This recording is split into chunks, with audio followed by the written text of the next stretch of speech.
Buonasera, benvenute e benvenuti.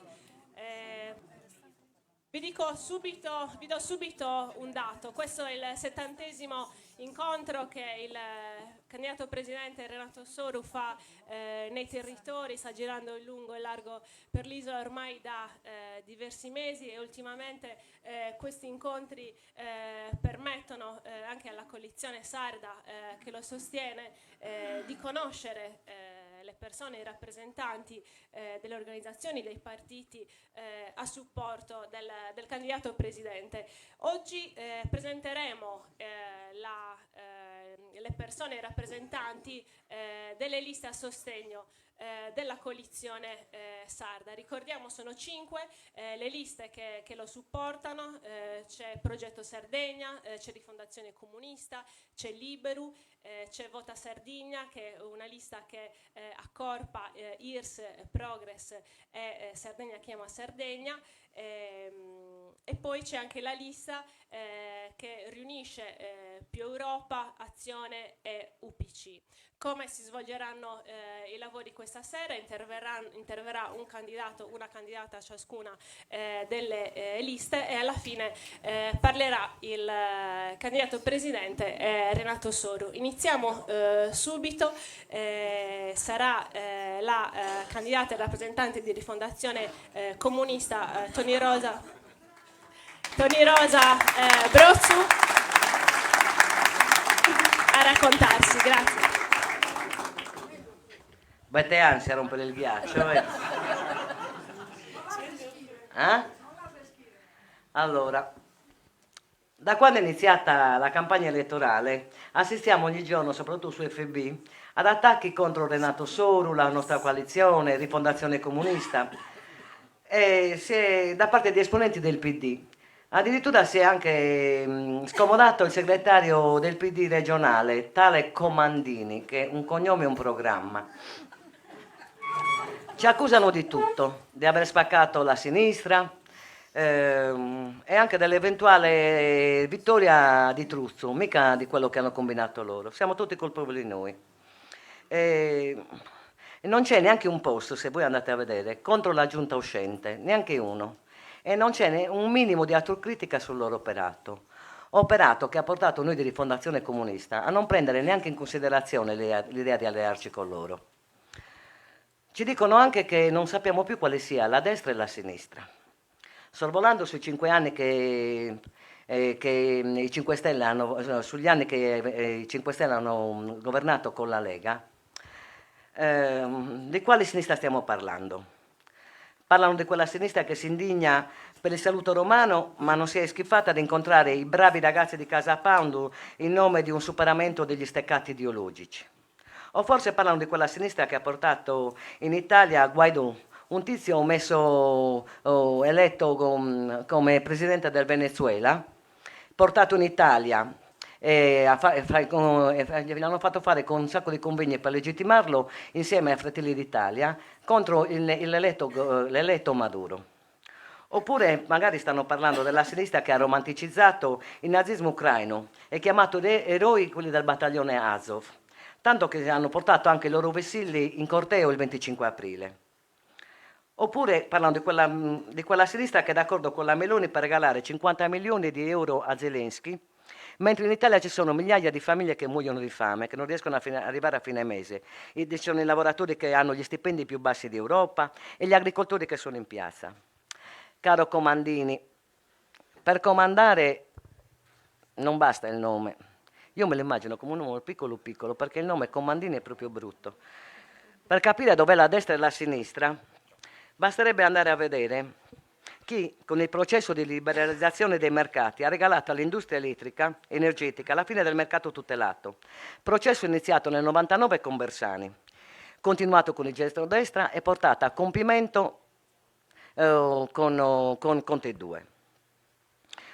Un processo al quale possiamo sommare il decreto Draghi, che riserva alla Sardegna una selva di paleoliche, distese di pannelli fotovoltaici, bomboloni e quant'altro nei campi agricoli. E se non bastasse, perché arrivi le idee, dovete andare a vedere, forse non era voluto, Per chiarirvi le idee, andate a vedere chi ha regalato il 2% del PIL all'industria delle armi.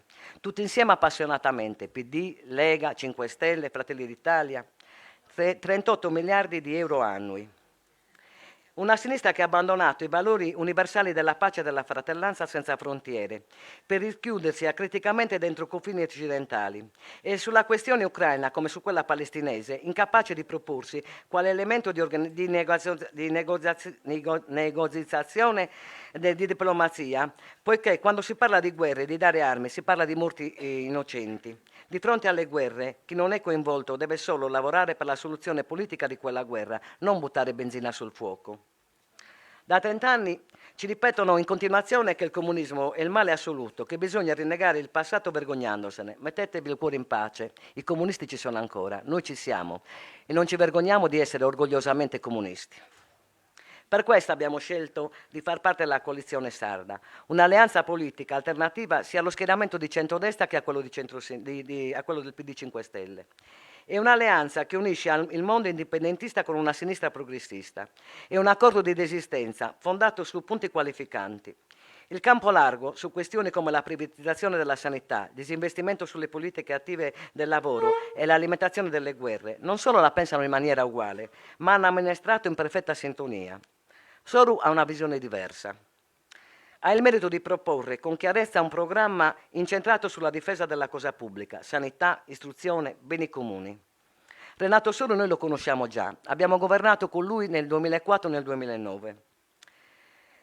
Di quella alleanza, l'alleanza di allora ci portò a realizzare il piano paesaggistico in difesa delle coste, la dismissione della base americana della Maddalena e provvedimenti importanti come la dispersione scolastica e l'alta formazione. Non mi sembra poco. Oggi il PRC porta in dote a questa coalizione una legge già pronta per introdurre livelli di reddito minimo contro la disoccupazione, che ha come obiettivo un incremento dei salari e la creazione di nuovi posti di lavoro. Non è una legge assistenzialistica, è una legge di giustizia sociale.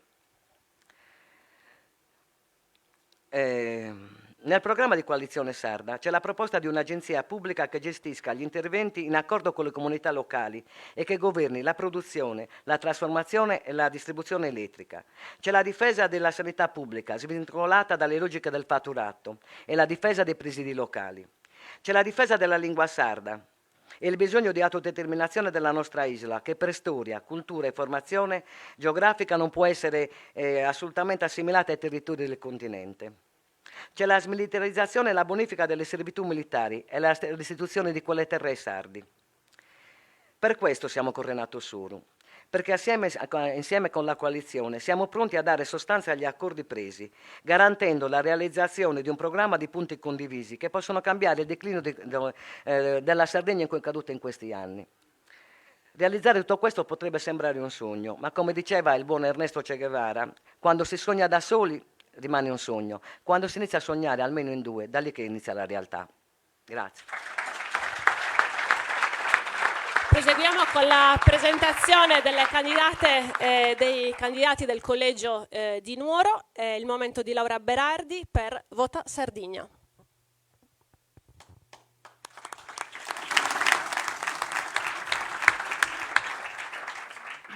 Grazie.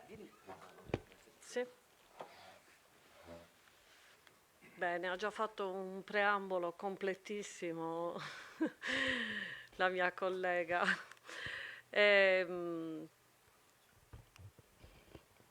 sente?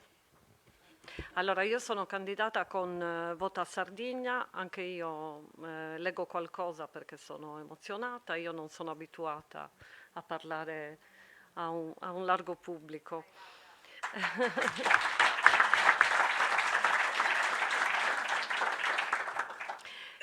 Questa è una lista in cui stanno insieme tre identità, l'IRS, Progress ed SCS.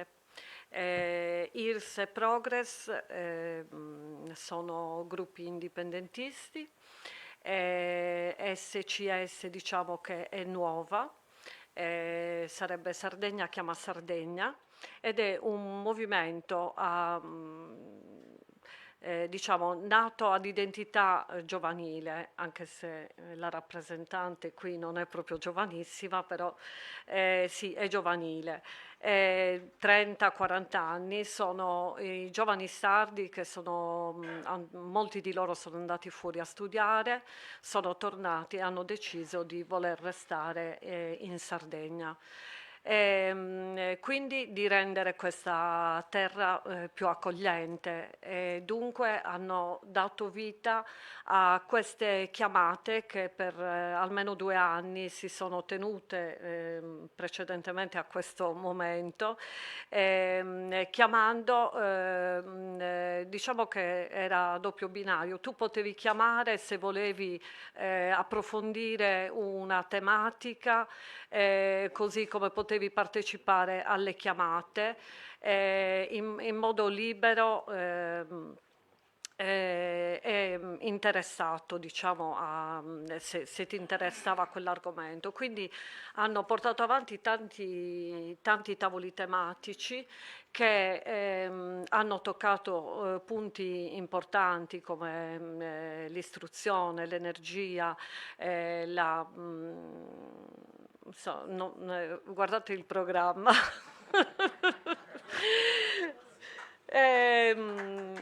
E questo ha dato vita a quello che adesso è il programma, che la grande intelligenza di Renato Soru ha saputo accogliere e fare proprio. Quindi il programma di SCS comunque è un grande contributo al programma della nostra coalizione. Quello che identifica, diciamo, questa lista è il desiderio di affrancarsi dalle politiche centraliste di Roma e di tornare a fare una politica, o iniziare per la prima volta a fare una politica e una programmazione che sia dei sardi e per la Sardegna, nell'interesse della Sardegna. Quindi, dicendo questo, credo di dire tutto in modo molto sintetico, perché tutto quello che ci arriva comunque la maggior parte delle volte, insomma, non ci calza, non ci calza bene, spesso ci depreda, e quindi diciamo che possiamo scegliere. Poi rispetto ai movimenti indipendentisti, loro, diciamo, si concedono questa grande libertà di riuscire a vedere la Sardegna una repubblica, e un giorno mi piacerebbe farlo anche a me, però possiamo iniziare da un'autonomia rafforzata, va bene. Quindi io vi invito veramente a dare gambe a questi giovani che vogliono trasformare la Sardegna. Bene, stiamo scoprendo come diverse anime popolano la coalizione sarda. È il momento di Daniele Nieddu di Azione.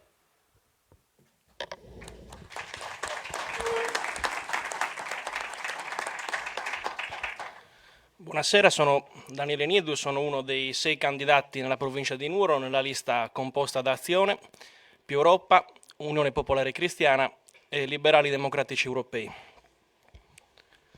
La nostra lista si compone, oltre che da me, li presento partendo dai presenti in sala: Pierluigi Pittalis, Maria Antonietta Assinis, Giacomo Masala, Ilaria Abbis e Luisella Suggio. Una lista che presenta 3 candidati under 40. Con una netta scelta di voler far nostre quelle battaglie di quei giovani che vogliono restare a vivere in Sardegna. La nostra lista sceglie la candidatura di Renato Soru, la coalizione sarda, partendo da alcuni semplici presupposti. Un presupposto quasi di parte, molto semplice. È l'unico candidato scelto in Sardegna e non imposto da Roma, né dalla destra né dalla sinistra, ma scelto dai sardi. In secondo luogo, è l'unico candidato che presenta un progetto politico chiaro e deciso per la Sardegna.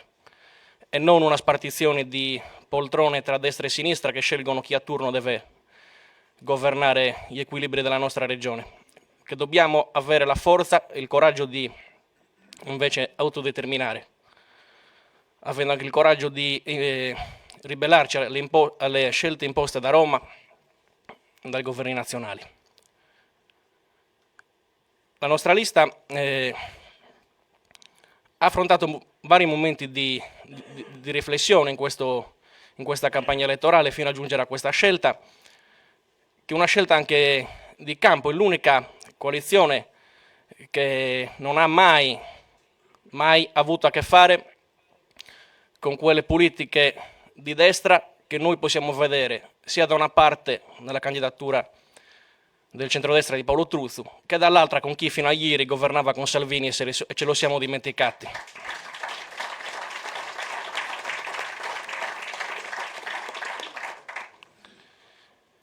Di chi fino a ieri governava con Draghi e ci imponeva gli espropri per le pale eoliche e il fotovoltaico.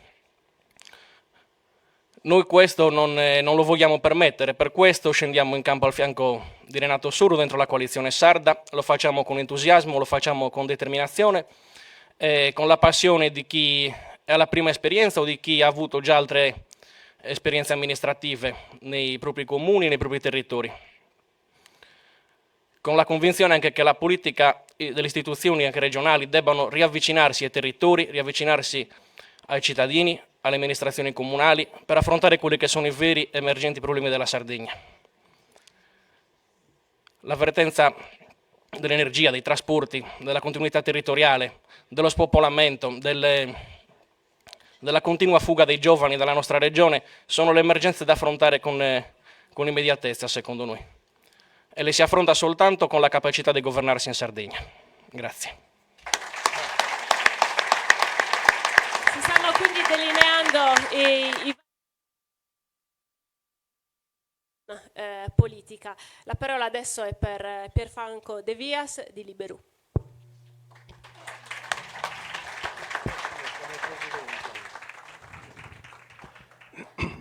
Buonasera, io sono piuttosto preoccupato perché ho visto i dati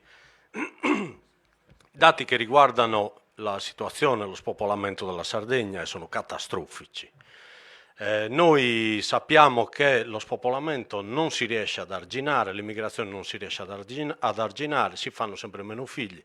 La Sardegna ormai è il fanalino di coda in Europa, non in Italia, in Europa, per quanto riguarda i nuovi nati. E poi c'è un altro dato che è ancora peggiore. Qualcuno giustamente ha paventato un rischio epocale, che è quello di rischiare di andare proprio incontro a una Sardegna senza sardi.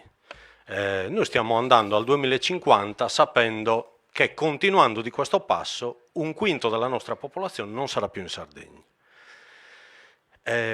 Questi sono dati quasi genocidiari, cioè c'è un popolo che sta scomparendo sotto il nostro naso e poi ci sono degli aspetti di cui non si può tenere conto, cioè l'invecchiamento complessivo della popolazione, che non significa che la gente sta invecchiando a dismisura, significa che i giovani, che poi sono gli stessi che fanno figli, vanno via e quindi i figli che faranno cresceranno, abiteranno in Germania, in Francia, in Nord Italia, negli Stati Uniti, in Australia e così via. Cioè si costruiranno una vita fuori, troveranno un lavoro fuori, studieranno fuori, abiteranno fuori e non torneranno più in Sardegna, torneranno per le vacanze, per salutare la nonna, ma non torneranno più. Allora questa situazione è una situazione che richiede un intervento politico. Non si può così abbaiare al vento, come se le cose, denunciandole, dovessero cambiare da sole. Richiede un intervento politico molto preciso.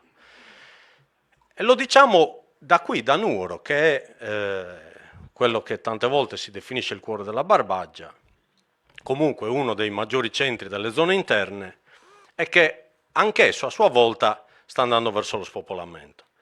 di cosa c'è bisogno? Innanzitutto c'è bisogno di lavoro, perché sembra una banalità, ma tante volte si fanno i convegni così per parlare di cose molto interessanti e ci si dimentica che la gente, se non ha un lavoro, non può rimanere in un territorio. Quindi bisogna iniziare a dare lavoro alle persone e assieme al lavoro bisogna dare i servizi, perché chiunque di noi sa che in un territorio dove curarsi diventa impossibile, far studiare i propri figli diventa impossibile, avere cura dei propri anziani diventa impossibile, perché esistono anche gli anziani e tante volte si parla di giovani, ci sono anche gli anziani che fanno parte, credo giustamente a pieno titolo della nostra gente.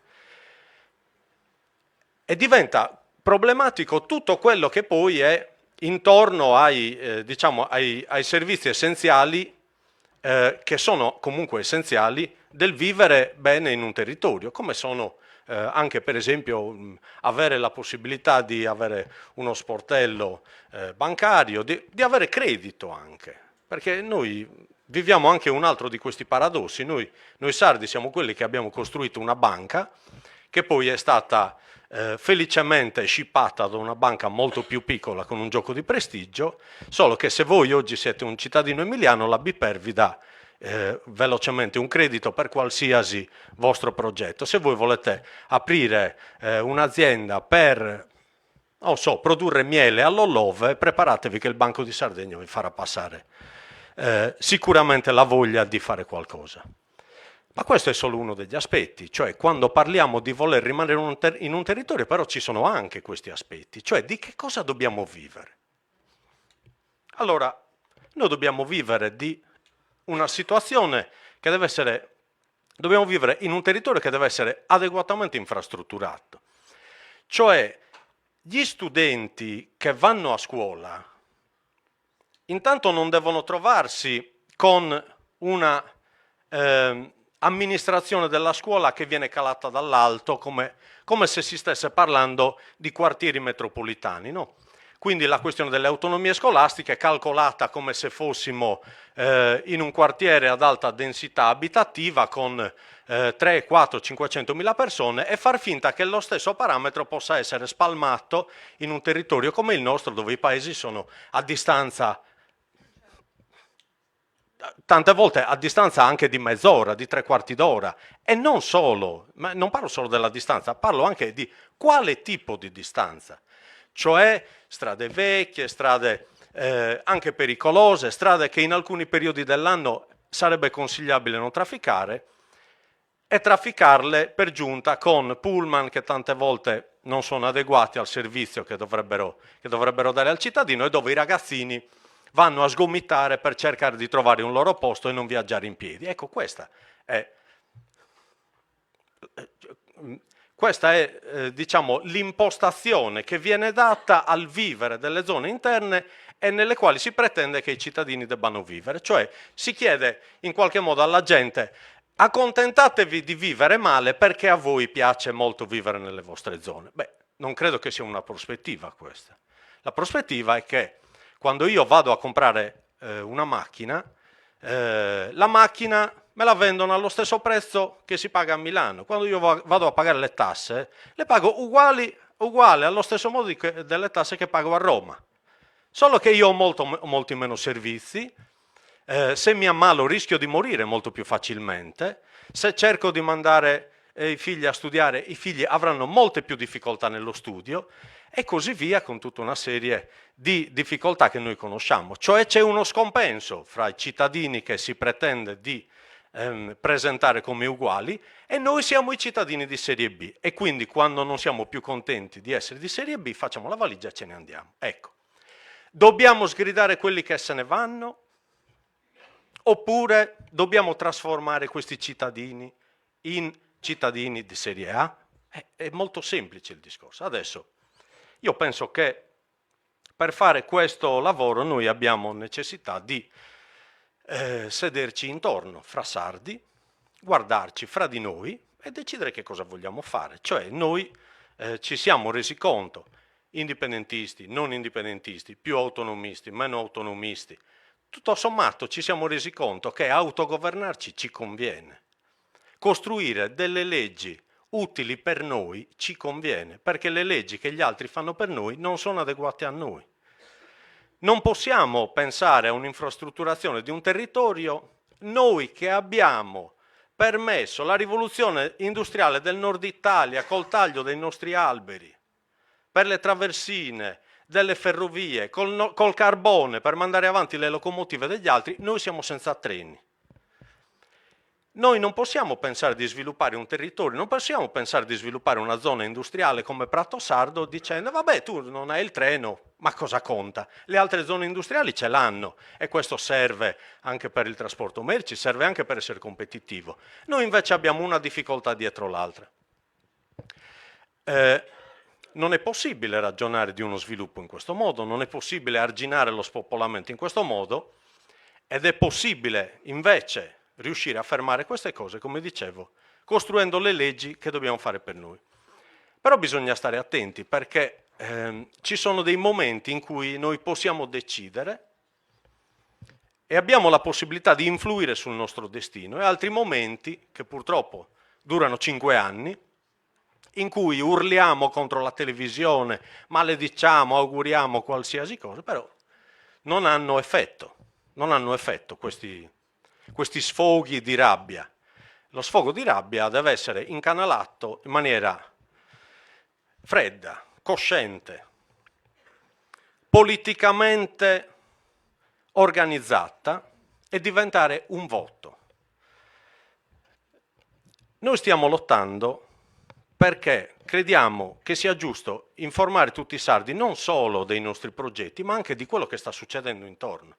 Cioè, ora, in questo momento, nello scenario politico possibile, ci sono sostanzialmente 3 opzioni che hanno veramente una alta probabilità, una considerevole probabilità di andare a governare la Sardegna. Di queste opzioni, 2 sono decise a Roma.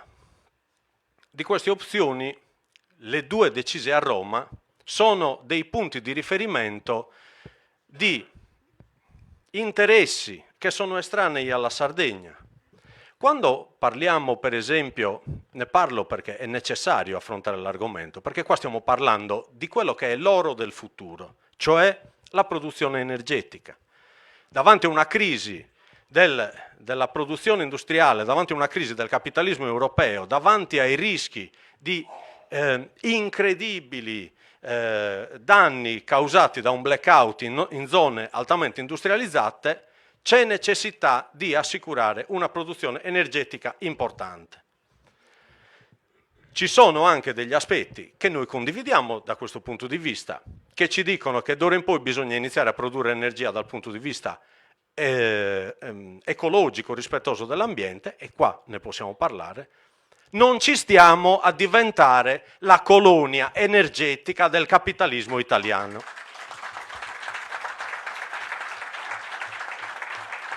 Allora, ci sono 2 candidati presidente che rispondono a questi interessi. Uno, come sappiamo, è il candidato che appartiene a un'area politica che ha governato fino a ieri e che è talmente supino davanti a queste necessità di produzione energetica che addirittura non si sono degnati nemmeno di dire, ma giusto per fare un po' finta, decidiamo almeno dove si possono mettere o non mettere queste pale, così facciamo finta che anche noi ci siamo occupati della salvaguardia del nostro territorio.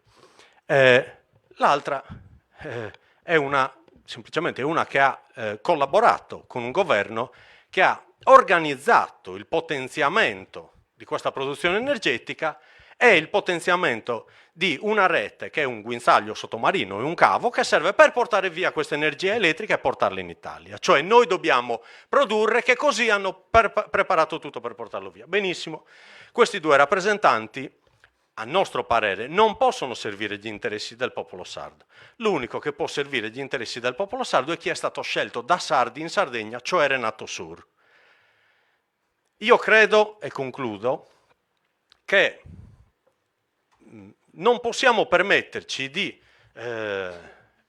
dobbiamo dirlo a tutti i sardi, Dobbiamo informare tutti e chiedere a tutti di andare a votare. Non possiamo permetterci di mettere la volpe nel pollaio, perché ci siamo scocciati da tempo e ancora di più oggi, di vedere la volpe che fa le furbatte, e ci siamo anche scocciati di essere sempre noi i polli. Grazie.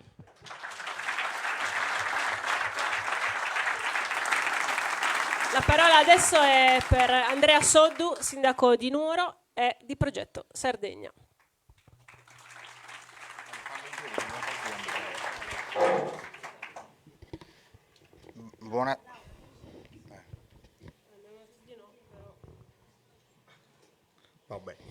Buonasera a tutti e benvenuti a Cassata per la presentazione delle liste che sostengono Renato Soru presidente e sostengono la coalizione sarda. Io sono un esponente della lista di Progetto Sardegna, insieme a me, e che sono anche qua presenti in sala, ci sono Gianfranco Congiu, avvocato, consigliere comunale a Macomer, già consigliere regionale, Silvia Cadeddu, sindaca di Birori, già presidente della conferenza sociosanitaria per tanti anni del nostro distretto sanitario. Poi ci sono Riccardo Mureddu, che è un consulente del lavoro di Lodine, che ha avuto un'esperienza politica nei 5 Stelle, e poi abbiamo Antonella Fancello di Dorgali, anche lei qui presente, che è una docente universitaria, una ricercatrice nelle materie dell'intelligenza artificiale, una cosa di cui si parla tanto e che magari farà parte di un discorso della politica del futuro, non solo della Sardegna, ma un po' di tutti noi. Ecco, io voglio lanciare alcuni messaggi. Giovanni, la mia compagna. E Giovanna Ubinu, avvocato, consigliere comunale a Nuoro, che è non solo consigliera comunale a Nuoro, ma che ha avuto già un'esperienza in precedenza politica a Ergoli. Vi ho voluto presentare i nostri candidati uno a uno, per proprio significarvi, per rappresentarvi che la lista di Progetto Sardegna, così come le altre liste, si compone di persone che hanno un'esperienza politica, che hanno una passione politica, che stanno mettendo a disposizione di un territorio più ampio rispetto a quello del loro comune di provenienza, l'esperienza che hanno maturato anche come amministratori, scontrandosi con tutti quelli che sono i problemi di amministrare nelle nostre zone interne, in questo cuore così bello della Sardegna, ma così a volte denso di problemi. E vi voglio lanciare un messaggio di speranza e un messaggio di fiducia, perché oggi in Sardegna sta capitando una sorta di miracolo politico che nel piccolo noi abbiamo vissuto nella nostra città. Quando nel 2015 affrontammo le elezioni del 2015, io e un altro gruppo di persone che fondamentalmente è qua, intorno a noi, che siamo molti di noi, pensammo che l'offerta politica di quel momento era un'offerta politica inadeguata, schematizzata com'era tra centrodestra e centrosinistra, che non riusciva a cogliere nel segno la passione della comunità, che non riusciva ad avere le chiavi di lettura per leggere i bisogni della comunità. E allora facemmo un movimento politico, civico. Questo movimento politico civico vinse le elezioni, andò al ballottaggio contro tutti i partiti strutturati, il PD, 5 Stelle, la Lega, Forza Italia, non mi ricordo se si chiamava Fratelli d'Italia o Alleanza Nazionale, ed era fatto da un movimento fatto da noi stessi. Che cosa abbiamo messo noi all'epoca? Poi voi mi direte, ma non siete riusciti a realizzarlo, non realizzarlo. Questi sono altri discorsi. Successe che noi mettemmo al centro della nostra azione politica, della nostra voglia di fare politica, un progetto. Anzi, vi racconto una cosa in più. Quando stavamo preparando il nostro movimento, stavo parlando dei primi mesi del 2015, andammo in 4 da un politico anziano della nostra città, uno importante, che aveva fatto tante esperienze di tutti i tipi, in regione, alla Camera, e gli dicemmo: ma guarda, noi vogliamo fare questo movimento politico, cosa ne pensi? E lui ci disse: o avete un progetto o fuori dalla stanza. Se avete il progetto vi sto ad ascoltare, se non avete il progetto uscitevene dai piedi. Ecco, oggi in Sardegna c'è un nuovo progetto politico, c'è qualcuno, c'è un movimento, c'è una coalizione sarda che sta dicendo che c'è una traiettoria, che c'è una direzione, che c'è un paesaggio, che c'è un quadro che possiamo dipingere noi stessi con i nostri pennelli, con i nostri colori, con gli elementi della tavolozza che abbiamo noi a disposizione, che non ce lo viene a dire nessuno perché noi lo sappiamo cosa dobbiamo fare. Però ci dobbiamo credere che il futuro è nelle nostre mani, e il futuro è davvero nelle nostre mani, perché le ricette prospettate da altri non sono ricette autonome e indipendenti e non badano all'interesse della Sardegna. Ma nel momento in cui il candidato del centrodestra dice faremo quello che ci dice il governo perché siamo amici del governo, ma tu non puoi candidarti a essere il presidente di una regione autonoma della Sardegna dotata di uno statuto speciale. E nel momento in cui tu sei il candidato del centrosinistra, che non hai dato dimostrazione di competenza politica, che appartiene a un movimento contro il sistema, che ogni giorno si scontra contro l'altra forza di maggioranza che è il PD, che si prendono a schiaffi tutti i giorni, che ha fatto parte di un governo dove c'era Salvini, dove c'erano Toninelli, dove c'era il centrodestra e c'erano i 5 Stelle. Nel momento in cui quegli esponenti hanno scritto un decreto che dice tu sei la Sardegna, solo per te Sardegna e per nessun'altra regione, io governo ti dichiaro colonizzato energeticamente, perché mi hai consentito di fare qui e non nelle altre regioni il cosiddetto phase out, la fase di uscita dal carbone, e mi hai detto in Sardegna voi multinazionali fate quello che volete, tanto stiamo facendo un cavidotto che porterà l'energia prodotta dalla Sardegna fuori, in continente, e quell'energia non sarà per le pubbliche amministrazioni, non sarà per la biblioteca sarda, non sarà per il comune di Nuoro, non sarà per l'impresa di Pratosardo o di Predagnedda, ma sarà per le multinazionali che si prenderanno certificati bianchi, certificati verdi, che si prenderanno gli incentivi, che si prenderanno la ricchezza, una ricchezza fatta da beni comuni, da beni pubblici, che non può essere messa così sul mercato e svenduta, perché la dovremo sfruttare noi, anche in un'ottica di solidarietà nazionale, ma dove diciamo noi, come diciamo noi. E allora, secondo voi, perché diciamo che c'è un progetto forte della coalizione sarda, che è l'unico progetto che vale, per il quale vale la pena di impegnarsi in qualsiasi delle liste che lo sostengono? Perché qua ci vogliono i bottoni da mettere sul tavolo per fare le battaglie contro Roma, perché qua ci vuole una schiena dritta, perché qua ci vogliono idee chiare, qua non ci vuole servilismo, non ci vuole accettazione di quello che ci mandano da Roma, qua bisogna avere posizioni dure fino allo scontro, se no ci mangiano. Questo lo possiamo fare solo se siamo liberi da logiche continentali, da logiche romane, nel pieno rispetto della Costituzione, nel pieno rispetto dello Statuto sardo, che è uno statuto di autonomia per il quale i nostri nonni hanno fatto la galera, sono stati disposti a tutto, hanno rischiato la vita, sono andati nei campi di concentramento per garantirci la libertà di decisione qui, sui fatti fondamentali, costitutivi della nostra essenza. E guarda caso, proprio attaccandoci a questo filone dell'autonomia, noi possiamo avere uno scenario positivo per la vita in Sardegna e per la vita nelle zone interne. Ma dobbiamo avere il coraggio alle elezioni del 25 febbraio.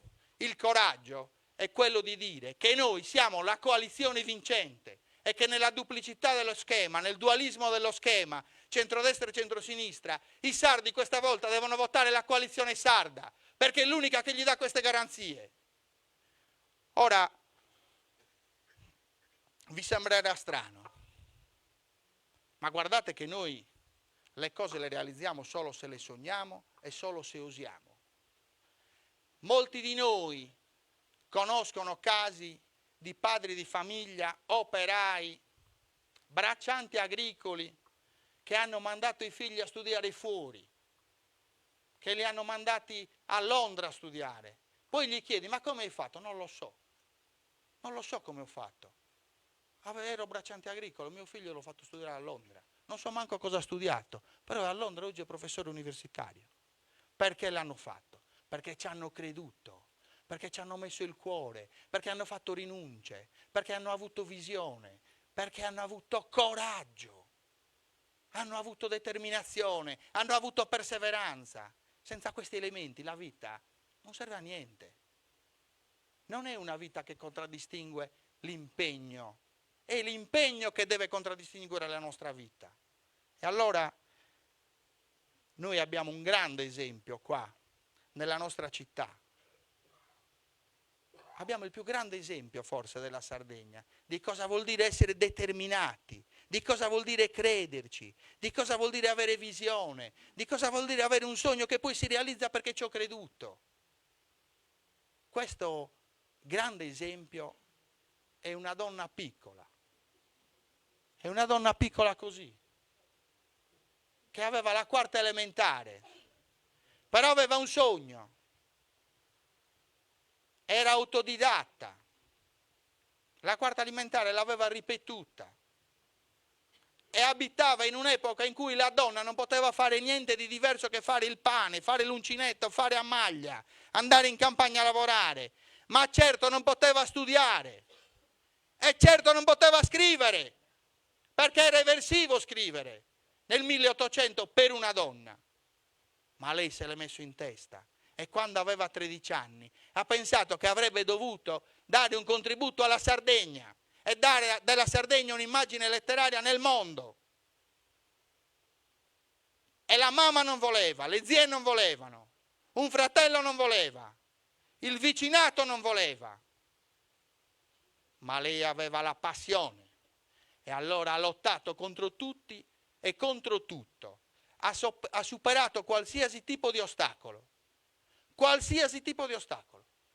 Però poi ha vinto il premio Nobel per la letteratura, perché ha scritto in maniera così efficace, così bella, così poetica, dell'animo umano e della complessità dell'animo umano e della multidimensionalità della persona inserita nel nostro paesaggio, ha scritto talmente tanto bene e talmente tanto in maniera universale che è stata riconosciuta una scrittrice degna del premio della scrittura universale. Ecco, noi dobbiamo prendere esempio.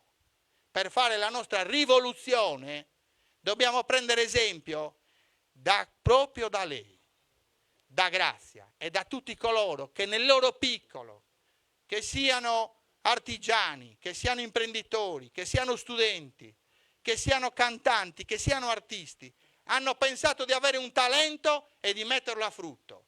Hanno pensato di avere un talento e davanti a questo talento avere il dovere di metterlo a frutto. Noi abbiamo il dovere di impegnarci in politica. Noi abbiamo il dovere il 25 febbraio di scegliere la coalizione sarda, di votare Renato Soru presidente e di pensare che dobbiamo fare una Sardegna diversa. E lo possiamo fare. E lasciamo perdere le sirene negative. È per questo che io, insieme agli altri amici della nostra lista, a Giovanna, ad Antonella, a Silvia, a Gianfranco e a tutti gli altri amici delle liste collegate, abbiamo deciso di mettere a disposizione la nostra esperienza, di mettere a disposizione il nostro sapere, la nostra passione. E lo vogliamo fare con grande determinazione e ci crediamo. E la cosa è possibile. La cosa è possibile e la cosa si realizzerà. Perché quando uno ha un sogno in testa, questo sogno si realizza. Se c'è la passione, c'è la determinazione e c'è la coesione tra di noi. Vedrete che faremo un bel regalo alla Sardegna il 25 febbraio, tutti insieme.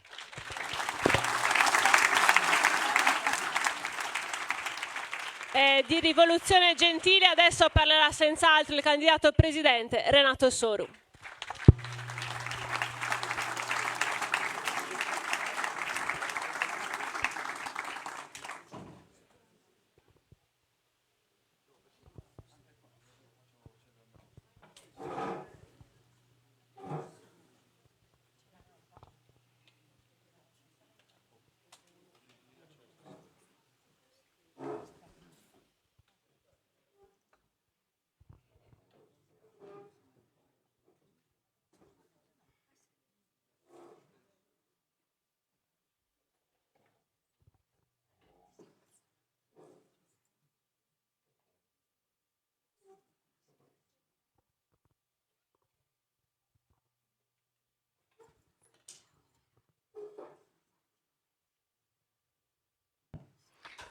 Scusate, oggi parlo seduto, sono un po' stanco.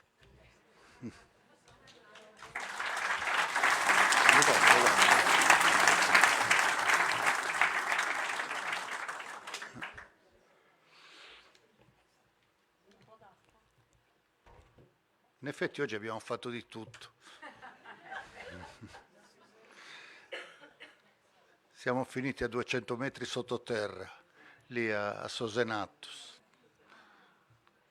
Abbiamo parlato in piazza a Bitti. Siamo finiti in un ovile vicino ad Olzai,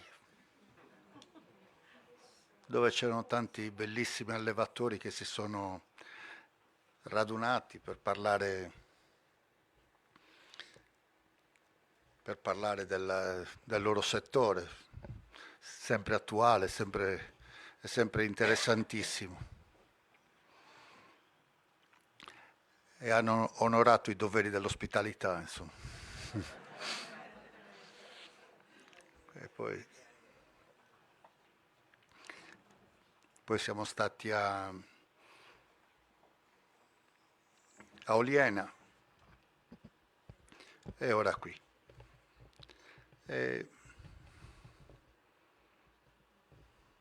Laura ha detto che è la 70ª volta che ci incontriamo in una discussione come questa. In effetti è la 70ª volta che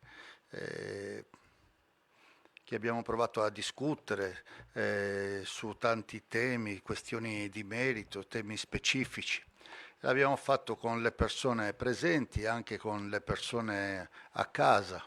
Questa possibilità nuova ad ogni incontro di trasmetterlo in streaming, far partecipare molta più gente da casa, da tutti i luoghi della Sardegna, qualche volta da fuori della Sardegna, scrivere dei commenti e anche loro partecipare ad un dibattito, a una discussione collettiva.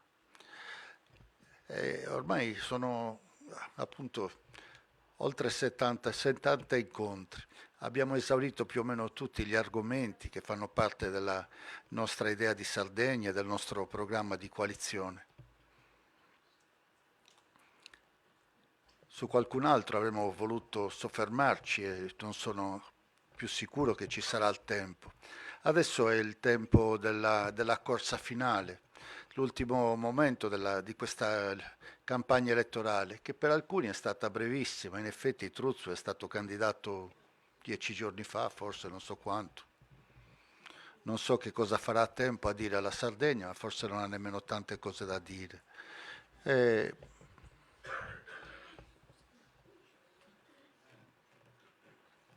E anche dall'altra parte è da abbastanza poco tempo che si sono presentati in Sardegna con alcune manifestazioni, diciamo, in cui hanno raccolto tanta gente e altre manifestazioni di cui non abbiamo testimonianza perché hanno preferito non usare lo streaming come una possibilità nuova e aperta a tutti, a microfoni aperti dove chiunque potesse intervenire, fare delle domande e contribuire a un dibattito non organizzato, libero, aperto appunto. Ora sono le ultime settimane e non è forse nemmeno più tanto il tempo dei lunghi ragionamenti, è il tempo di tirare le reti e arrivare quasi al richiamo conclusivo, insomma, a fare la sintesi di quello che abbiamo cercato di fare, senza troppi ragionamenti molto lunghi. La sintesi di quello che abbiamo cercato di fare è questo. La Sardegna sta vivendo diverse complessità, no? Ne abbiamo citato forse anche la più emergente di tutte, rischiamo di scomparire. Non a caso il primo capitolo del nostro programma di governo è proprio sulla crisi demografica, sulla scarsa natalità, sul fatto che se andiamo avanti così, entro il 2050 la Sardegna dovrebbe avere 1.300.000 abitanti. E non stanno spopolando solamente i piccoli centri, sta spopolando la Sardegna, la stessa Cagliari ha perso oltre 15.000 abitanti negli ultimi anni. Si stanno riducendo centri importanti, si sta riducendo la Sardegna intera.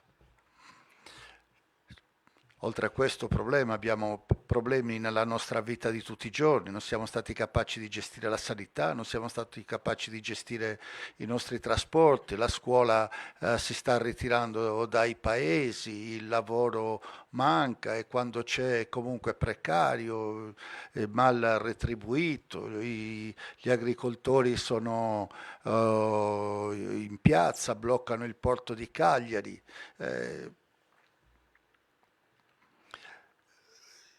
I trasportatori scioperano perché fanno fatica a caricare le loro merci, si scontrano con un monopolio di fatto che impone delle regole sempre più severe, molto spesso li lascia a terra pur di imbarcare i turisti a un prezzo più alto, senza tener conto della necessità delle merci per noi che viviamo qui e delle necessità di esportare, di vendere le merci del loro lavoro per le persone che hanno lavorato qui e che hanno clienti fuori dalla Sardegna. Insomma, la Sardegna è piena di guai. Vi assistiamo in maniera sempre più rassegnata, in maniera quasi come se fosse un destino scontato di cui non si può fare a meno. E non abbiamo più nemmeno la capacità di reagire, non abbiamo nemmeno l'opposizione in Consiglio regionale, abbiamo visto, non ha avuto la capacità di reagire a questa destra così incapace di dare una parvenza di governo dei problemi della nostra regione in questi 5 anni, totalmente dedicata a equilibri al loro interno, aumentare i posti del gabinetto, cercare di aumentare i ruoli per le persone da assumere, a cui assicurare un posto di lavoro, e mentre aumentavano i ruoli in realtà poi non riuscivano nemmeno a coprirli perché non si mettevano d'accordo su chi li dovesse coprire, se l'amico di uno invece che dell'amico dell'altro. Abbiamo visto i giornali pieni di storie di questo genere. Manca il direttore generale, forse lo nominano, ne hanno nominato uno ma deve rinunciare all'incarico perché non aveva i titoli, manca il segretario, manca quest'altro. Le pagine della politica regionale di questi anni sono veramente di una pochezza, di una povertà che raramente si è riscontrata nel passato. E l'opposizione non è che abbia saputo fare molto meglio, anzi se dobbiamo guardare all'ultimo assestamento di bilancio, vediamo che non hanno saputo fare di meglio che spendere 1 miliardo di euro quasi solo con leggi ad personam, un favore a Tizio, un favore a Caio, un favore a Semproni, un favore all'amico del consigliere tale, un favore all'amico del consigliere tal'altro. E insomma, se andiamo a guardare i favori, ci sono i favori ai consiglieri di ogni partito politico. In qualche maniera si sono più o meno messi d'accordo, un favore a te, un favore lo fai tu e un favore lo faccio io. Insomma, abbiamo visto un consiglio regionale assente, si è riunito pochissimo, quasi mai, non ha prodotto leggi, si è accontentata di approvare i bilanci a fine anno, poi subito dopo approvare un assestamento, provvedimenti inutili perché loro stessi sanno che se approvi un assestamento e prometti di spendere soldi a novembre, poi hai un mese di tempo per spenderli e se non li spendi entro il mese successivo, quelle risorse lì vengono portate a economia, vanno ai residui cosiddetti, non potranno più essere spese. In realtà fanno finzioni, hanno fatto anche in questa ultima finanziaria parvenza di favori, sapendo che poi non li avrebbero nemmeno potuti mantenere. Però la politica si è ridotta a questo. E questo nonostante le urgenze ci siano, nonostante appunto la sanità sia malata, nonostante i trasporti servono, nonostante le scuole chiudono, nonostante i paesi si spopolano perché sono senza una prospettiva. E nonostante tutto questo, la regione così disorganizzata, così trascurata, così non governata, ha 3 miliardi di euro in cassa che non ha saputo spendere perché non è capace di portare avanti i procedimenti amministrativi. Ha 3 miliardi di euro in cassa di soldi che sono stati impegnati, che dovevano servire a qualcosa, che però poi sono finiti nei residui perché non sono stati capaci di spendere, quindi aspettano di essere riprogrammati finalmente in tempi normali e finalmente investiti a beneficio di tutti quanti. Questa regione, nonostante tutte le necessità, nonostante tutte le opportunità anche di fare qualcosa di costruttivo, non ha ancora speso i soldi del periodo di programmazione 2014-2020. Siamo ormai nel 2024, non ha ancora speso quasi un quarto di quei soldi che sarebbero dovuti servire alla Sardegna, servirebbero per fare tante cose. E rispetto ai soldi della programmazione 2020-2027, e oggi siamo nel 2024, non ha ancora speso neanche un euro. Questa è la regione che abbiamo. Abbiamo una regione di problemi, abbiamo una regione di risorse che però non si spendono. E abbiamo una regione assente nel confronto con lo Stato, nel cercare di guadagnare nuovi poteri, nel cercare di portare un punto di vista e difenderlo, anziché vederci sempre gravare di una servitù nuova, come quella che è stata ricordata della servitù dell'eolico, per il quale ormai sono partiti gli espropri nelle campagne della Sardegna, senza che nessuna autorità pubblica, nessuna comune, nessuna provincia, la regione stessa non abbia potuto dire una sola parola. Oppure la minaccia adesso della nuova servitù, della realizzazione in Sardegna del deposito nazionale delle scorie. C'è così tanto da fare nel contrasto con lo Stato, nell'acquisizione di nuovi poteri, nell'avere un'idea chiara dei problemi della Sardegna, di come risolverli e di come affrontare il futuro e di come portare fuori la Sardegna da questa sacca di povertà da cui non riesce a sollevarsi. C'è da cambiare la nostra macchina amministrativa regionale, c'è da renderla più vicina, più trasparente ai nostri cittadini, insomma c'è tutto da fare, eppure la politica si è persa quella di destra e si è persa quella che avrei chiamato di sinistra nel passato e che avrebbe avuto il dovere di portare la discussione fuori dal Consiglio regionale, avrebbe avuto il dovere di chiamare al dibattito tanta gente in giro per i paesi, aprire i teatri, aprire le sale, a parlare in piazza, provare a dibattere, provare a sollevare la società sarda, aiutarla a vincere l'arrendevolezza, la rassegnazione, la delusione, la sfiducia, e invece nulla, un silenzio enorme. E per questo abbiamo pensato che forse la Sardegna meritasse di più di quel silenzio e meritasse di più rispetto a due atteggiamenti che poi sono gli stessi.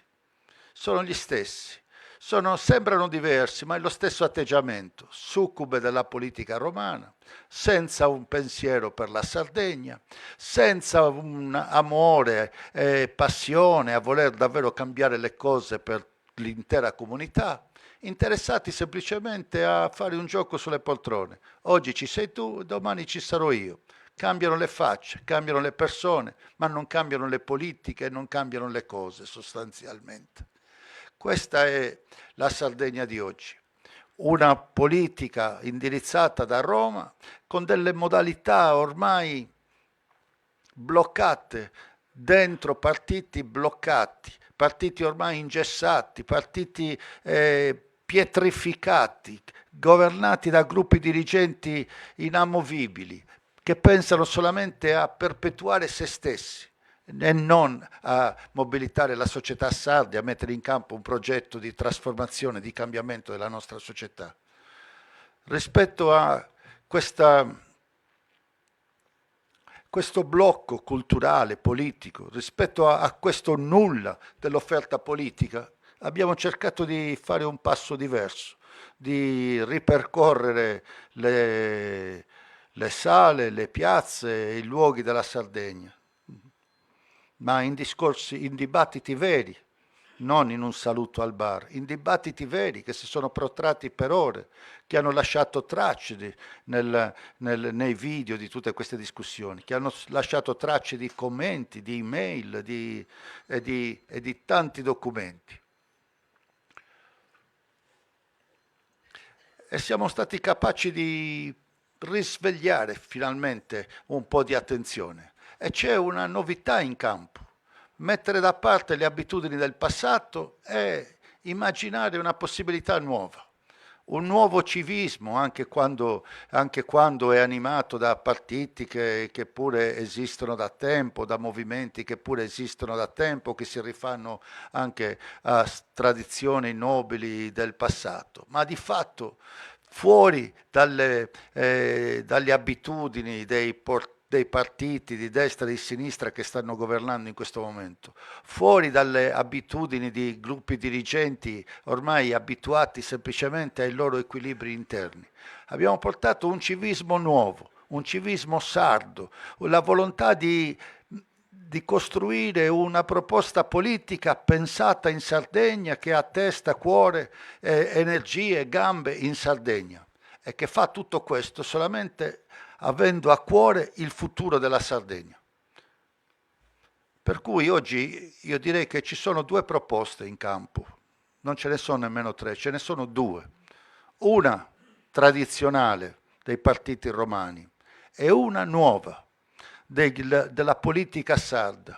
Una tradizionale dei gruppi dirigenti chiusi e arroccati in se stesso, che non hanno avuto nessuna forza e nessuna voglia di confrontarsi con l'opinione pubblica, e un'altra di un nuovo civismo sardo che invece nasce proprio e si fa forte proprio di questo confronto e di questo dialogo che ha saputo portare avanti con l'opinione pubblica, e si fa forte, si fa ricco delle 1000 discussioni, delle 1000 interventi che sono stati fatti, e delle migliaia e migliaia e migliaia ancora di persone che si sono collegate in streaming, oltre a quelle migliaia che hanno partecipato fisicamente, e che tutti insieme hanno partecipato a una discussione collettiva.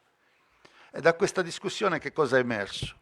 Che possiamo fare molto meglio di quello che abbiamo realizzato finora, e che la povertà non è una condanna, che il ritardo di sviluppo non è una condanna, che nemmeno lo spopolamento è una condanna, nulla è una condanna se rimettiamo in campo la forza, la volontà di portare avanti un progetto comune, un progetto per noi insieme, noi tutti insieme, nella volontà di fare qualcosa tutti insieme. E questo qualcosa è molto chiaro: far fare un salto nuovo alla Sardegna. Nel passato siamo usciti dalla povertà estrema. Quando dico della miseria qualcuno si offende, siamo usciti dalla miseria. Se guardiamo le foto degli anni 50, sono foto che facciamo fatica a guardare. Eppure, nonostante tutto questo, nonostante un passo importante che è stato fatto nella storia della Repubblica, anche qui in Sardegna, nonostante tutto questo, ormai da tempo ci siamo bloccati, e anzi negli ultimi anni abbiamo persino ripreso a tornare indietro, mentre altri invece corrono, e mentre il divario che abbiamo con gli altri, anziché diminuire, si allarga, e mentre paesi della nuova Europa che prima sembravano poverissimi in confronto a noi stanno correndo velocemente e tra un po' ci superano, e alcuni ci hanno già superato. E noi rischiamo di essere il fanalino di coda persino di un'Europa allargata, di cui pensavamo di essere invece avanti. E quindi possiamo fare molto di più, e possiamo mettere in campo un progetto nuovo, un progetto che risolva i problemi di oggi, ma un progetto che ci metta in sintonia col mondo moderno, con questo mondo che sta correndo, con l'Europa che corre. e che ci dà degli argomenti nuovi rispetto al passato.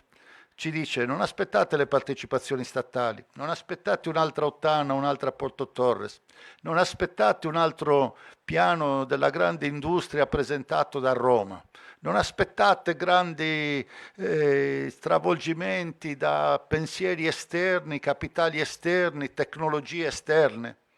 Pensate a quello che avete, perché quello che abbiamo oggi è diventato più importante di qualunque altra cosa. In un mondo di cambiamenti climatici, in un mondo di aumento delle temperature, surriscaldamento appunto della crosta terrestre, di aumento probabile della siccità, scarsità dell'acqua, della qualità dell'aria che va difesa. La tutela dell'ambiente e la qualità ambientale è diventata la risorsa principe, la risorsa primaria. E noi in Sardegna abbiamo una industria della qualità dell'aria importantissima. L'abbiamo da tanto tempo, l'abbiamo coltivata negli scorsi decenni, un grande patrimonio forestale che ci è sembrato semplicemente il luogo dove fare un po' di assistenzialismo, dove vanno a lavorare delle persone che si mandano a lavorare giusto per creare un po' di reddito nei piccoli paesi. In realtà in Sardegna in questo momento abbiamo circa 1.200.000 ettari di foreste e di aree boschive o di pascoli arborati e cespugliati, 1.200.000 ettari che catturano il CO2, producono aria pulita e sono il vero polmone verde dell'Italia. Oggi la Sardegna, senza che ce ne accorgessimo, ha già realizzato la grande industria della qualità ambientale ed è un'industria che dà lavoro a tante persone e può dare lavoro ad ancora più persone e può dare lavoro ad ancora più persone nelle zone dell'interno, nelle zone delle montagne, dei piccoli paesi, dove meno antropizzati si è sviluppato. Insistono queste aree, dai pascoli fino alle foreste. E quindi c'è un tema nuovo a cui non eravamo abituati. Chi avrebbe potuto pensare solo 20 anni fa che effettivamente l'ente foreste, che sembrava il luogo dell'assistenzialismo, possa diventare il luogo invece di un'industria moderna, di un'industria retribuita, remunerata, che ha i suoi vantaggi economici nel mercato europeo, perché qualcuno paga per compensare l'attività inquinante in altri paesi e deve compensare con gli investimenti invece a tutela dell'ambiente, quindi investimenti in forestazione. Attorno ai temi dell'ambiente, ne avete parlato anche voi, c'è la possibilità di una Sardegna che possa superare una volta si diceva il ricatto energetico, quando l'energia ancora oggi costa tantissimo, l'abbiamo dovuta importare, la paghiamo a caro prezzo. Beh, oggi le tecnologie ci stanno regalando una cosa che non avremmo mai immaginato, e cioè che il sole e il vento può essere trasformato in energia pulita, a buon prezzo e senza fine. E non solo oggi già è possibile, come tanti di noi sanno, nel loro tetto di casa o nel tetto di un capannone o, come ho visto questo pomeriggio, nel tetto delle stalle, delle mungitrici. Non solo già oggi è facile produrre energia dal sole e dal vento, ma le tecnologie vanno avanti e fra 5 anni, nello stesso spazio, nello stesso tetto, probabilmente si potrà produrre 3 volte tanto quell'energia o 4 volte tanto. E nel giro di 10 anni le cose cambiano molto. 20 anni fa una turbina eolica produceva mezzo megawatt, oggi la stessa turbina produce 5 megawatt, 10 volte tanto in 20 anni. Quindi stiamo veramente uscendo dal ricatto dell'energia. E in Sardegna lo possiamo fare perché abbiamo degli spazi e abbiamo sole e vento in una quantità importante. Cosa ne vogliamo fare di questa energia? La regaliamo a qualcuno che occupa lo spazio? Non crea neanche un posto di lavoro, dà 2 soldi, una tantum a qualcuno, le piazza lì e poi questa energia la porta fuori, va fuori dalla Sardegna e in Sardegna non rimane nulla, né lavoro né redditi. Io penso sempre che negli anni 50, quando l'Agip di Mattei fece i primi accordi nel Nord Africa per sfruttare i giacimenti di gas e di petrolio, l'accordo che offriva è: l'Agip mette le tecnologie, il lavoro, le capacità, voi ci mettete la sabbia del deserto, tutto quello che viene fuori lo dividiamo a metà. In Sardegna oggi offrono invece degli affari un po' diversi. Ai comuni va il 2,5% e loro si portano via il 97%. E cioè veniamo trattati in una maniera veramente inaccettabile, veramente poco dignitosa. Eppure c'è una Sardegna da immaginare, libera appunto dal ricatto energetico, capace di ridurre o azzerare la bolletta delle famiglie, delle imprese, di dare maggior possibilità di essere competitivi sul mercato, di guadagnare di più. E questo vuol dire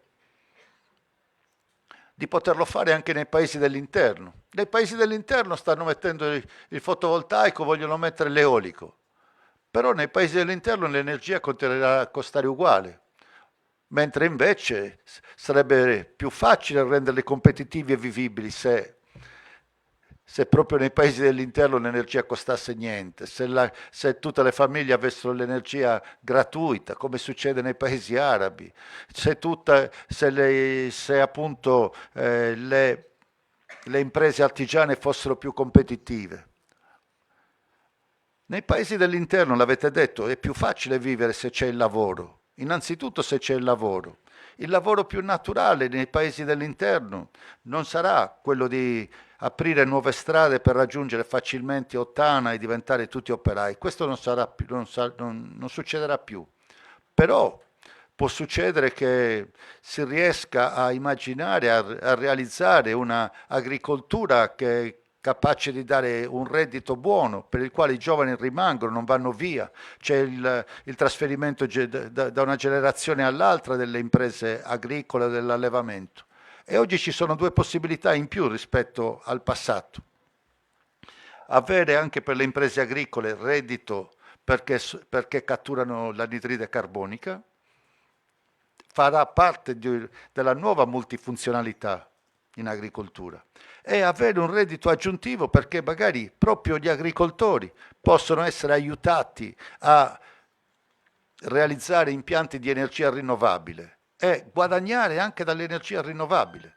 E quindi non solo guadagnare dalla produzione, non solo una produzione che possibilmente si accompagna alla trasformazione agroalimentare, non solo guadagnare per il sostegno al reddito, per il benessere animale o la qualità ambientale, la tutela paesaggistica e così via, ma un ulteriore guadagno importante dalla cattura del CO2 e quindi la pulizia dell'aria e un ulteriore guadagno importante dalla produzione di energia.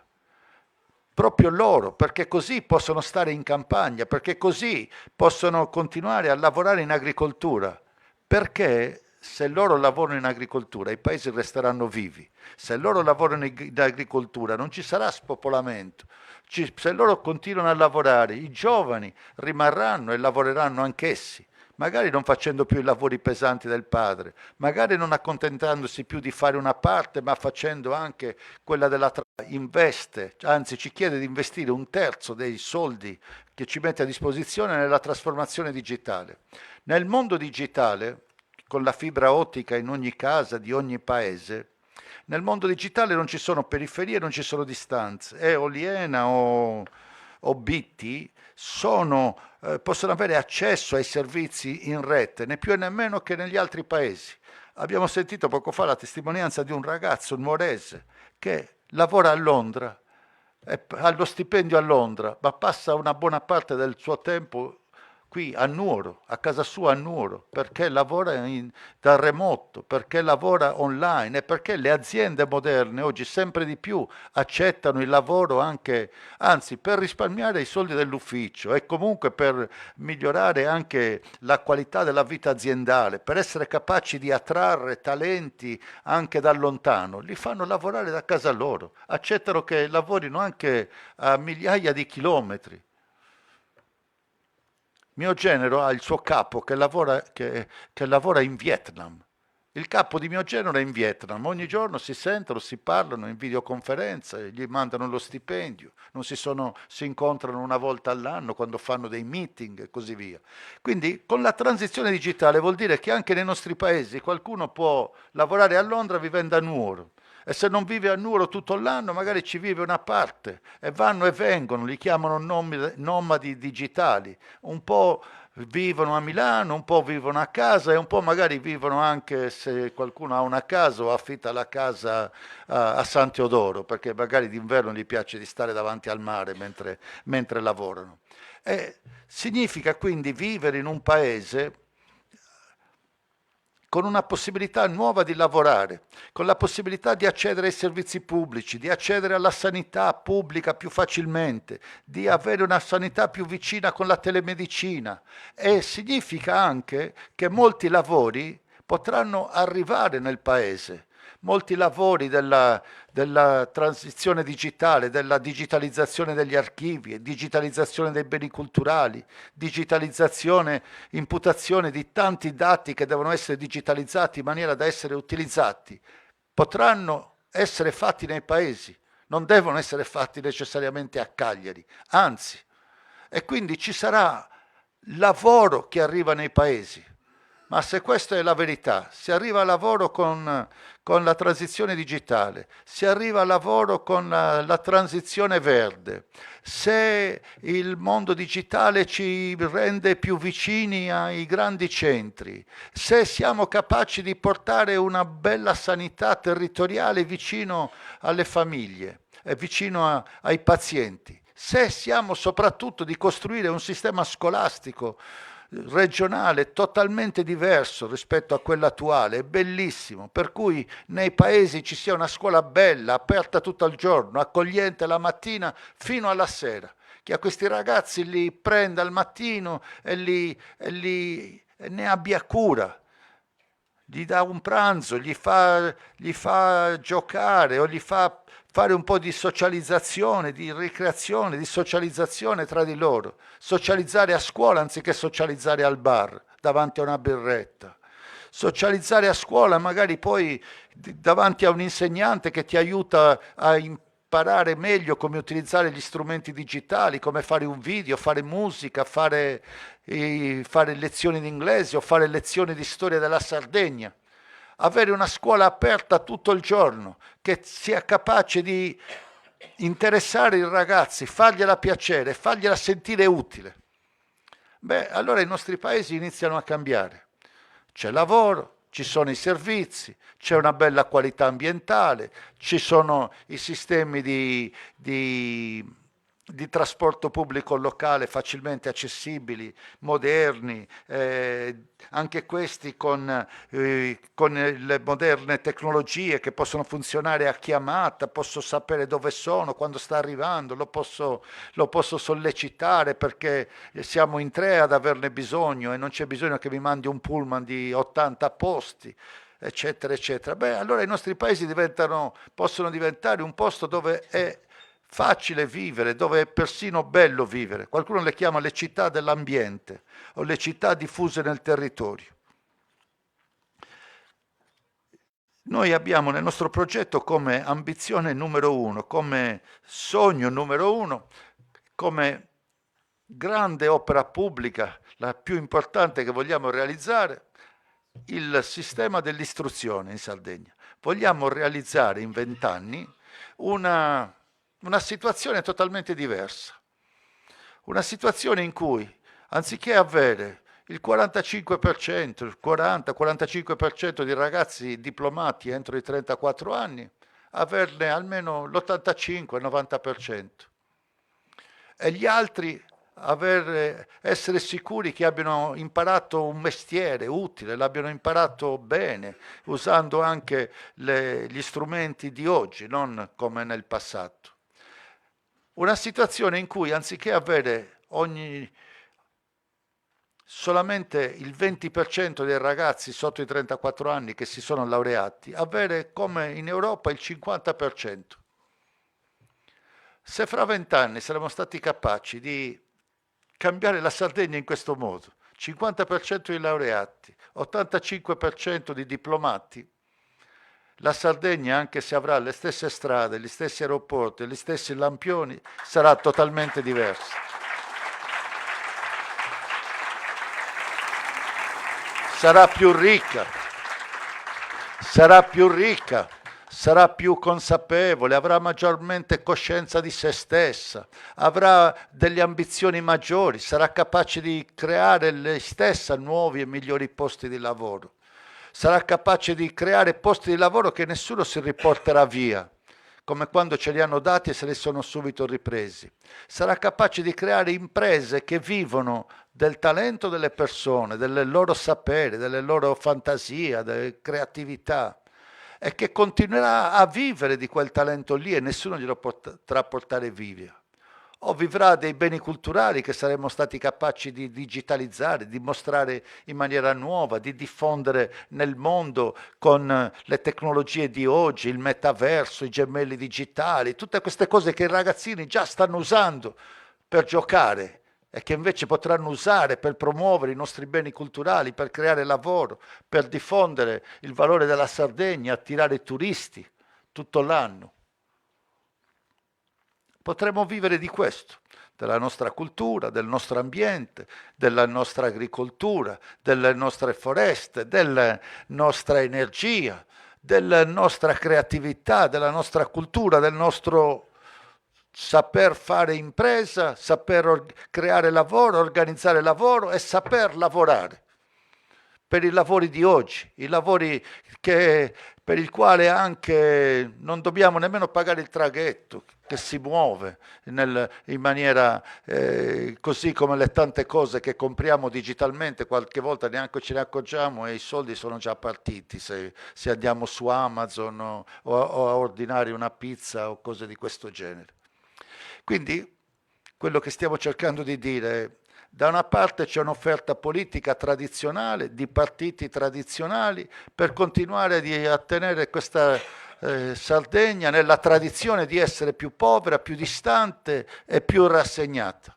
Dall'altra parte stiamo dicendo che c'è un'offerta politica nuova, sarda, per la Sardegna, pensata dai sardi e fatta dai sardi, che ha a cuore la Sardegna e che ha solamente questa ambizione e che è libera da condizionamenti romani, che non dovrà chiedere il permesso a nessuno, che quando si tratterà di discutere con Giorgia Meloni rappresenterà i sardi e non il partito di Giorgia Meloni, che quando si tratterà di discutere di servitù militari o di servitù eoliche rappresenterà i sardi e non Giorgia Meloni o Giuseppe Conte. E non sarà governata dalle stesse gruppi dirigenti che si sono già messi d'accordo su tutto. Sappiatelo, vinca la destra o vinca la sinistra, gli assessori sono già tutti decisi, sono già decisi i direttori generali, sono già decisi quanti capi di gabinetto tocca all'uno e tocca all'altro. È per questo che sono così nervosi, è per questo che sono tutti così agitati, perché si sta parlando di loro, non della... Non si sta parlando delle cose, di come trasformare la Sardegna. Noi non abbiamo deciso nessun assessore, nessun capo di gabinetto, nessun direttore generale, nessuna retribuzione, nessun posto di potere. Abbiamo deciso che tutti i nostri sforzi saranno per cambiare questa Sardegna, saranno per assecondare l'ambizione di vedere questa Sardegna fuori dalla povertà e fuori dal ritardo di sviluppo. Sarà per assecondare questa ambizione di fare una cosa importante, di cui essere orgogliosi per le prossime generazioni. Noi siamo sempre orgogliosi delle cose del passato, delle tombe dei giganti. Va bene, siamo contenti. Siamo orgogliosi dei nuraghi, va bene, ma non li abbiamo fatti noi. Siamo orgogliosi di un sacco di cose che non abbiamo fatto noi. Dobbiamo essere orgogliosi delle prossime cose, di quelle che faremo noi. Ed è per questo che siamo in campo, non per niente di meno, per fare qualcosa di cui essere orgogliosi tutti insieme e dire: sapete che c'è, non è vero che erano così divisi, non è vero che erano così rassegnati, non è vero che erano così ormai a capo chino, pronti ad ubbidire e a accettare qualunque cosa. Si sono mobilitati, si sono ribellati, hanno iniziato un percorso nuovo e hanno finalmente fatto il passo che non era stato ancora fatto. Fare di più, pretendere di più, realizzare di più ed essere tutti assieme di più di quello che siamo oggi. Tutti assieme uscire dalla povertà e fare un luogo dove vivere bene, contenti, felici e dove sia facile continuare a vivere.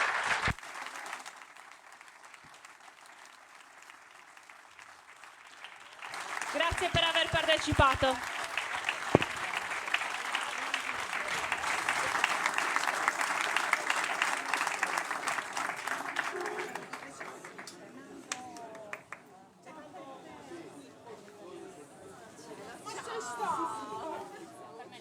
Chi ha piacere